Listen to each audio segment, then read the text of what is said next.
In the book First Days of School, authors Harry and Rosemary Wong emphasized that effective teachers have a classroom management plan with all the procedures necessary for a classroom to run consistently and smooth for learning to take place. Classroom management may be difficult for teachers. In some cases, not a small percentage of what teachers ideally think of the classroom happens in real setup. As one joke says, teaching is just a walk in the park, but little did teachers know that the park is the Jurassic Park.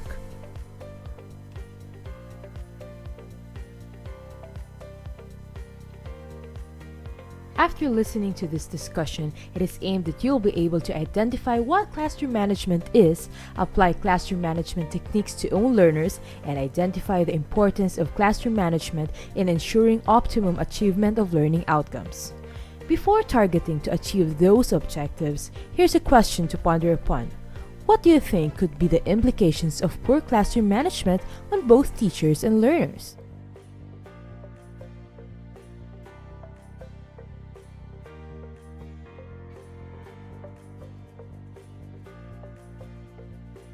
Classroom management simply means effective discipline. It's being prepared for class, motivating your learners, providing a safe and comfortable learning environment, building your learners' self-esteem, being creative and imaginative in daily lessons, and it's different for everyone.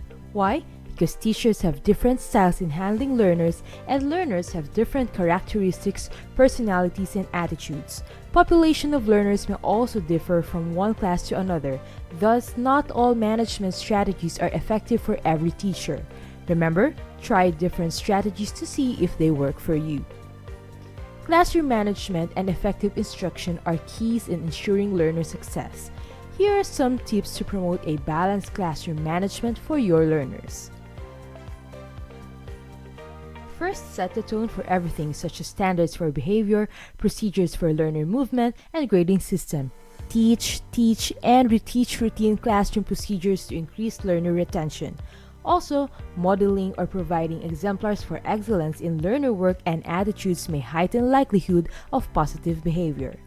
Second, be fair, firm, and consistent.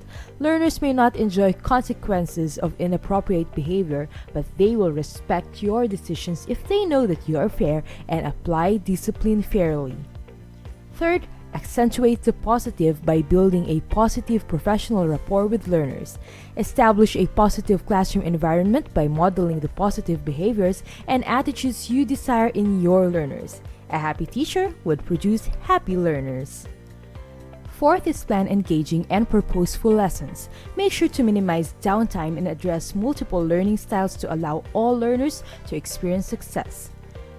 Plan lessons well to make sure that the allocated time or the time periods you intend for your learners to be engaged in learning activities and the transition time or the time periods that exist between times allocated for learning activities are both maximized.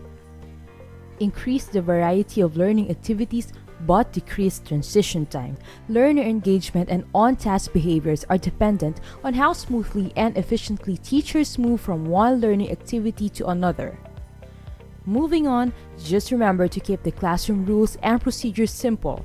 Give them clearly before, during, and after classroom activities. Auditory devices such as bell and whistle may be used to call the learner's attention. Next, consider educator feng shui. Make sure all learners can see and hear you clearly and vice versa, you can see and hear them clearly too. Arrangement of learners in the classroom may be determined by learning activity, whether it is lecture, class discussion, or small group work. Don't forget to allow room and easy access for proximity control in case of untoward incidents.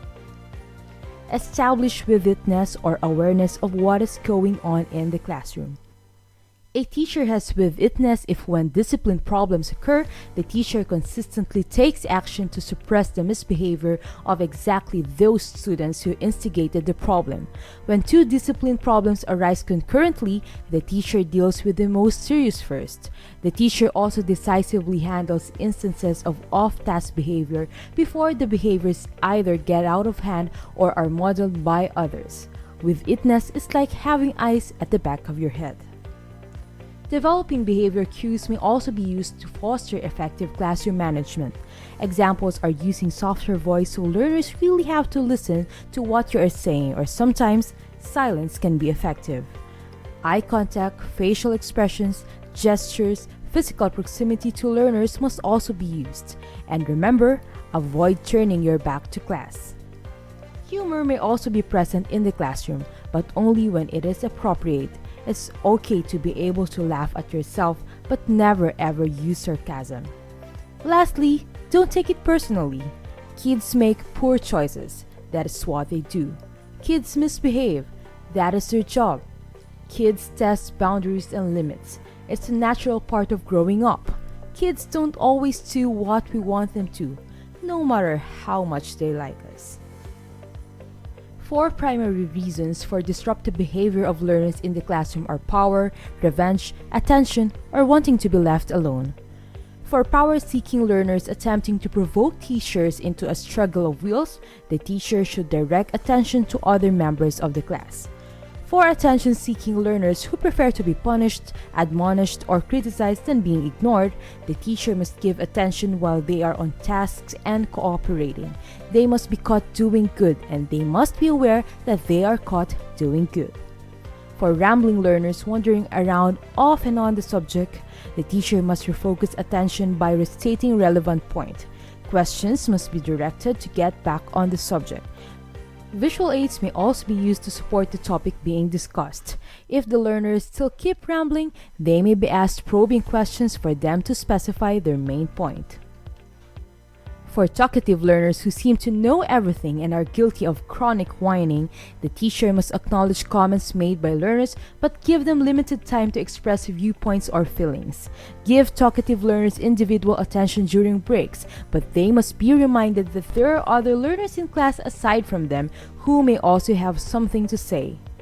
For sharp-shooting learners, the teacher must admit that he or she does not know the answer to the question or questions being asked and redirect the question to the learners who asked it. The teacher must also acknowledge that a joint learning experience is happening in the classroom, but afterward the incident, the teacher may speak to the learner in private. Most importantly, the teacher must know the content or lessons to teach. For resisting learners who are angry, hostile, and combative, the teacher must remain calm and polite. The teacher must not disagree but build lessons on or around what has been said by learners. After the incident, the teacher may also talk to the learners privately. If the behavior is persistent, the teacher may privately ask the learner to leave the class for the good of the group. For griping learners or those who are guilty of legitimate complaining, the teacher must point out to them that the classroom policy cannot be changed. The learner's point may be validated, but the problem may be discussed with the learner privately. For learners who love side conversations related to the subject or personal, the teacher must not embarrass them but may ask if they would like to share their ideas on the topic. It may also be effective to make eye contact with them, then stop and wait until they stop making chit-chats with other learners. It is not only for effective instruction that teachers should want to employ positive discipline in the classroom, but also because of Republic Act 7610 or the Special Protection of Children Against Abuse, Exploitation, and Discrimination Act. Dearest teachers, do not sacrifice your professional teaching license just because you think your old methods of classroom discipline is better than the ones stated in this discussion. To end, bear in mind, heart and spirit, that the way you teach, the knowledge you share, the care you take, and the love you shower makes you the world's best teacher.